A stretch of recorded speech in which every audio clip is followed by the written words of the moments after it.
Bienvenido al curso gratuito de Active Directory para hacking ético. Mi nombre es Pablo López y en este curso te voy a dar las bases que todo hacker ético necesita para entender Active Directory. Vas a aprender qué es, por qué se utiliza en entornos empresariales, cómo funciona de forma simplificada, los términos asociados y ataques comunes contra Active Directory o AD. Al acabar, serás capaz de 1. Identificar los componentes críticos de un entorno AD. 2. Entender cómo funciona la autenticación y cómo puedes aprovecharte de ella. 3. Lanzar las primeras pruebas de numeración y ataque con total confianza. Esto es la capa base sobre la que después construirás técnicas más avanzadas. Y 4. Voy a darte acceso a un cuaderno de trabajo totalmente gratuito con toda la información que verás en este curso para que aprendas AD de forma sencilla y estructurada. Pero antes, quiero que entiendas por qué es importante aprender Active Directory para hacking ético. El 90% de las grandes empresas usa Active Directory. Y sí, en el OSCP y en cualquier pentest serio, tarde o temprano te toparás con un dominio Windows. Si no entiendes cómo funciona una tecnología, difícilmente podrás romperla. El directorio activo es el centro neurálgico de una empresa. Eso significa que es el objetivo principal para los atacantes. De hecho, en las auditorías internas, tu objetivo como auditor es conseguir el usuario administrador del dominio, lo que implica conseguir el control total de la empresa. Ahora continuemos con la definición de AD. ¿Qué es Active Directory? Active Directory es el servicio de directorio central que utilizan las empresas para gestionar y organizar usuarios, ordenadores y recursos en una red Windows. Corre o funciona dentro de Windows Server. Piensa en Active Directory como la guía telefónica de la empresa, una base de datos central que almacena información de usuarios, equipos, impresoras, grupos y muchos otros objetos de directorio. El servicio de directorio que gestiona y expone esa base de datos se llama Active Directory Domain Services, ADDS, y se instala en Windows Server. Si has trabajado en un entorno corporativo, probablemente ya lo has usado. Llegas al trabajo, enciendes tu ordenador y escribes tu usuario y contraseña. Más tarde, te mueves a otro ordenador, quizá en otro edificio o con tu portátil, y utilizas exactamente las mismas credenciales. Incluso al abrir el correo utilizas ese mismo usuario y contraseña. Todo esto es posible porque los dispositivos del dominio confían en los controladores de ADDS y comparten las mismas identidades. Esa autenticación utiliza Kerberos, que hablaremos de él más tarde. Por ahora, basta con saber que la autenticación en dispositivos Windows integrados en Active Directory usa Kerberos y se basa en tickets. ¿Por qué se utiliza Active Directory y cuál es su propósito? Antes de AD, cada servidor Windows era un mundo aparte. Crear usuarios, asignar permisos y aplicar políticas era un completo dolor. En 1999, Microsoft lanza Active Directory con un objetivo claro: centralizar la gestión de identidades, reducir configuraciones repetitivas y aplicar seguridad coherente desde un punto único. Imagina que tienes una empresa con 5.000 empleados y tienes que ir uno por uno configurando a qué debe tener acceso cada empleado. Active Directory permite centralizar esa gestión. Por ejemplo, utiliza grupos y OWS, no asigna permisos usuario por usuario, sino una vez al grupo o a la unidad organizativa. Los empleados heredan esos permisos automáticamente. Políticas de grupo o, como se conoce, GPO. Con un solo clic despliegas ajustes de seguridad, software y restricciones a miles de ordenadores. Auditorías y cumplimiento. Cada quién, qué y cuándo queda registrado. Delegación granular.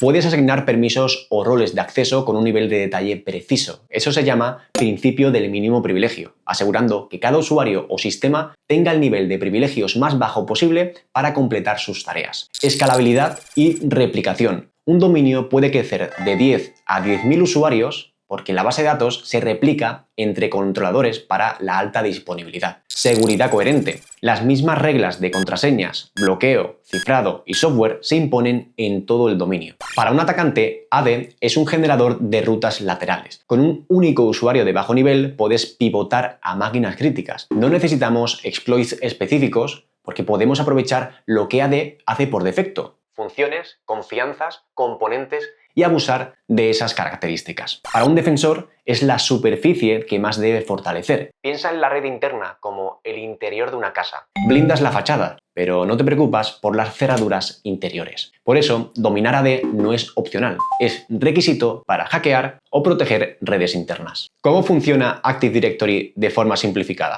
Voy a explicarte de forma rápida el funcionamiento de Active Directory. Quiero que te quedes con el funcionamiento. Habrá términos que te explicaré más adelante. Ya sabemos que Active Directory es como el cerebro de la red. Cada vez que un usuario de la red quiere algo, acceder a una carpeta o utilizar una impresora, el cerebro dice quién eres y qué puedes hacer. Hasta ahí todo bien, ¿verdad? Vamos a ver cómo ocurre este proceso en 2 pasos. Paso número 1. Identificación. ¿Quién eres? El usuario introduce usuario y contraseña. El equipo envía esa información al controlador de dominio o DC. El DC compara con su base de datos ntds.dit, donde se almacena los hashes y las claves derivadas. Si coincide, emite un Ticket Granting Ticket, TGT, que pertenece a Kerberos, y este dura por defecto 10 horas. Paso número 2. Autorización. ¿Qué puedes hacer? El usuario intenta acceder a un recurso, carpeta compartida, impresora o una aplicación. Presenta su TGT al DC y pide un Service Ticket para ese recurso, un TGS. El DC revisa los grupos y permisos,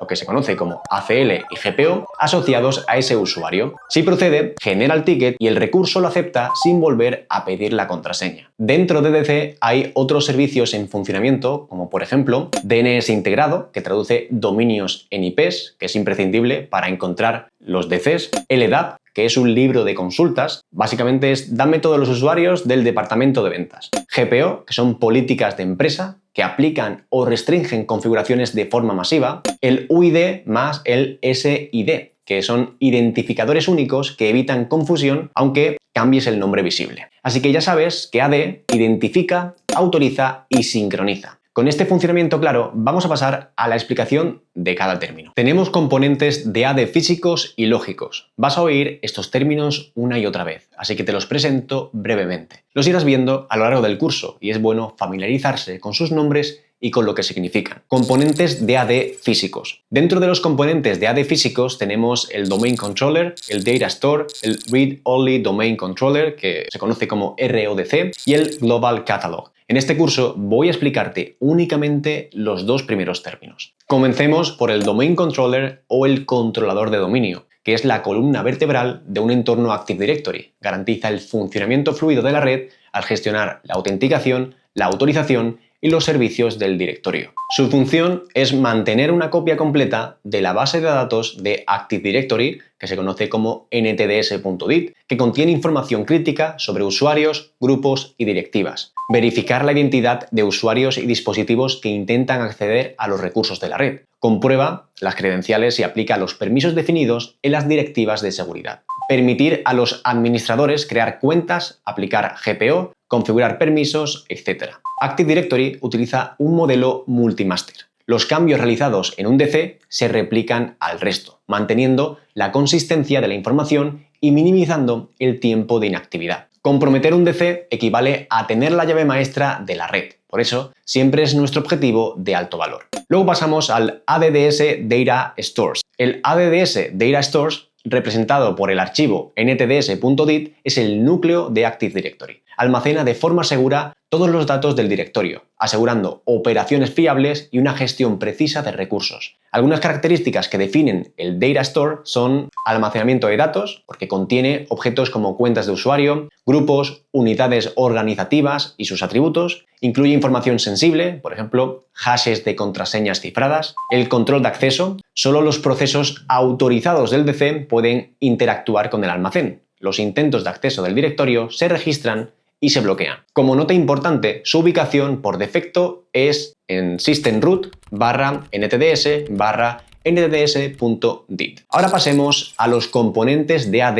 lógicos. El primer componente es el ADDS Schema o esquema de Active Directory. Piensa en el esquema como un libro de reglas o un plano. Contiene las definiciones de cada objeto que se pueden crear en Active Directory. En otras palabras, impone reglas sobre la creación y configuración de objetos. Cuando veas esquema, piensa en el libro de reglas. Ahora pasemos a los domains o dominios. Los dominios agrupan objetos dentro de una misma organización. Por ejemplo, un pequeño negocio podría tener un solo dominio, rinku.tech, que contiene todos los usuarios y equipos, que son los objetos. El dominio actúa como límite administrativo para aplicar políticas de autenticación y autorización. Muy parecido a un controlador de dominio, pero gestionado dentro de lo que llamamos dominio. Cuando ves un .com o un .tech, piensa en el dominio. Ahora pasamos a los trees o árboles. Un árbol es un grupo de dominios organizados jerárquicamente. Por ejemplo, rinku.tech es el dominio principal y 2 dominios secundarios como america.rinku.tech y europa.rinku.tech. Entre el dominio principal y los secundarios existen una relación de confianza transitiva, two-way transitive trust. Básicamente, el dominio padre confía en los dominios hijo y viceversa. Dominio padre sería rinco.tech y dominio hijo sería america.rinco.tech o europa.rinco.tech. Ahora pasamos al forest o bosque. Un bosque es un conjunto de árboles. Hasta ahí todo bien. Pero si hablamos de Active Directory, podrías tener un árbol que se llame Rinku y otro con un nombre distinto, vinculados de alguna forma y con distintos tipos de confianza entre ellos. También tenemos las unidades organizativas o OUs. Son contenedores para usuarios, equipos y grupos. Se utilizan para organizar y gestionar objetos dentro de un dominio. Ayudan a delegar tareas administrativas y aplicar políticas de grupo, pero no controlan el acceso a los recursos. De eso se encargan los grupos de seguridad que se utilizan para gestionar el acceso a los recursos, como archivos o aplicaciones. Los usuarios se agrupan según los permisos que necesitan y el acceso se concede basándose en la pertenencia al grupo. Por ejemplo, podrías tener una OU llamada RRHH para gestionar usuarios de recursos humanos, mientras que un grupo de seguridad, por ejemplo finanzas, podrá controlar el acceso a archivos financieros sensibles. Las OUs organizan, mientras que los grupos de seguridad gestionan. Luego pasamos a los trust o relaciones de confianza. Son puentes entre dominios o bosques permitiendo el acceso a recursos entre dominios. Tenemos las direccionales, que es el flujo de confianza va de un dominio que confía a otro en el que se confía. También tenemos transitivas, que además de la confianza directa, se confía en todo lo que confía el otro dominio. Digamos que hereda las confianzas. Una confianza habilita a los usuarios de un dominio a acceder a recursos de otro. También tenemos los objects u objetos. Son los elementos dentro de las OUs. Usuarios, grupos, equipos, impresoras, carpetas compartidas. Pasamos ahora a los ACL o lista de control de acceso, que es una lista de permisos a un objeto que especifica qué usuario o grupos tienen acceso al objeto y qué operaciones pueden realizar. Algunos permisos comunes pueden ser write DACL, modificar la DACL de un objeto. En la práctica puedes añadir, quitar o cambiar entradas del control de acceso. Quien posee write DACL puede otorgarse a sí mismo permisos más altos. También tenemos el write owner, que cambia o puedes cambiar el propietario del objeto. El nuevo propietario obtiene automáticamente el DACL. Y también el generic all, que equivale al control total sobre el objeto. Lectura, escritura, borrado, cambiar propietario y DACL. También tenemos los GPOs o objeto de directiva de grupo. Es un conjunto de políticas que se pueden aplicar a usuarios o equipos dentro de un dominio. Por ejemplo, que todos los equipos de una empresa o del dominio se actualicen a las 2 AM. Así que para recapitular, dominios agrupan y gestionan objetos, es decir, usuarios, grupos, equipos, etc. Varios dominios relacionados forman un árbol, padre, hijo. Varios árboles constituyen un bosque. Dentro de dominios, árboles y bosques hay OUs, que son unidades organizativas, que contienen objetos, usuarios, grupos, impresoras, etc. Las trust conectan dominios o bosques para permitir acceso cruzado a recursos. Antes de continuar, quiero hablarte de varios ejemplos sobre ataques de AD que son públicos en Internet. De hecho, en el cuaderno de trabajo encontrarás el enlace a estas noticias. Comencemos por Norsk Hydro. ¿Qué ocurrió? El ransomware LockerGoga paralizó servidores en 40 países, obligando a la productora de aluminio a pasar a modo manual durante varios días. Los intrusos escalaron a Domain Admin, crearon una GPO maliciosa y forzaron su actualización con GPO update/force. Gracias a la replicación entre controladores de dominio, el binario se propagó con la misma rapidez que una política corporativa legítima. Como segundo ejemplo, tenemos a la empresa Maersk. ¿Qué ocurrió? El pseudo ransomware NotPetya inutilizó más de 600 oficinas y varios puertos globales. El coste superó los 250 millones de dólares. NotPetya destruyó todos los DC salvo uno que por un corte eléctrico estaba apagado en Ghana. Ese único backup permitió restaurar el bosque. Se clonó y se replicó de nuevo el directorio en 9 días. Como estos ataques, hay muchos más y la mayoría de ellos tienen algo en común: una mala configuración. Por eso es importante entender el funcionamiento de una tecnología. Es la mejor forma de entender cómo romperla. Si consideras que este curso te está ayudando, por favor, déjame un comentario y suscríbete al canal si quieres más contenido gratuito como este. Ahora sí, continuemos con el curso. Para acabar la parte teórica, voy a explicarte en detalle el funcionamiento del servicio Kerberos, esencial en Active Directory. ¿Qué es Kerberos? Kerberos es un protocolo de autenticación, pero no de autorización. Esto quiere decir que el protocolo se encarga de identificar a cada usuario a través de una contraseña solo conocida por este, pero no determina a qué recursos o servicios puede acceder el usuario. ¿Y cómo funciona Kerberos? En un entorno Active Directory, cada vez que un usuario se autentica o accede a un recurso, lo hace a través de un sistema de tickets temporales que reemplazan a las contraseñas. Esto significa que en ningún momento la contraseña real viaja por la red, ni siquiera cifrada. En su lugar, el sistema genera y distribuye tokens cifrados que permiten validar y controlar el acceso del usuario a distintos servicios. Los tickets en Kerberos funcionan como pasaportes digitales y se dividen principalmente en dos categorías: Ticket Granting Ticket y Ticket Granting Service.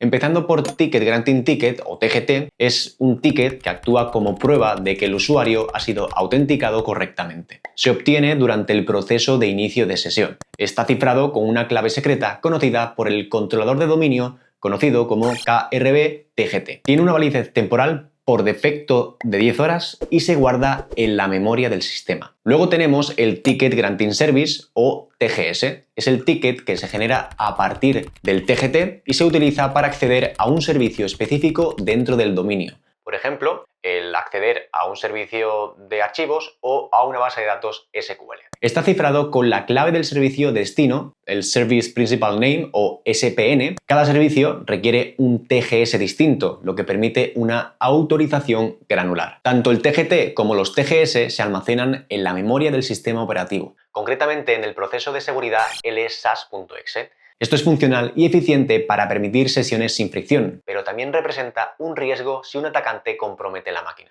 Herramientas como Mimikatz pueden extraer estos tickets directamente desde la memoria. Un TGS robado permite al atacante acceder a un servicio como si fuera el usuario legítimo, lo que se conoce como pass de ticket. Un TGT comprometido puede ser reutilizado o incluso modificado para crear ataques de persistencia. Voy a explicarte el proceso de autenticación en Kerberos en 8 pasos. Paso número 1. El nombre del usuario del dominio junto con la hora actual se envían al controlador de dominio DC de forma cifrada. Paso número 2. El DC descifra el mensaje y realiza una comprobación para verificar que todo está correcto. Si todo está correcto, pasamos al paso número 3, que es la obtención del TGT, el Ticket Granting Ticket. El paso número 4 es donde el cliente almacena el TGT en la memoria y puede volver a solicitarlo mediante el gestor de sesiones locales. El paso número 5, el usuario solicita al DC el TGS, el Ticket Granting Service. El DC realiza comprobaciones y devuelve el TGS. El paso número 7 es que el cliente, utilizando el TGS asignado, se autentica y se le autoriza para acceder, por ejemplo,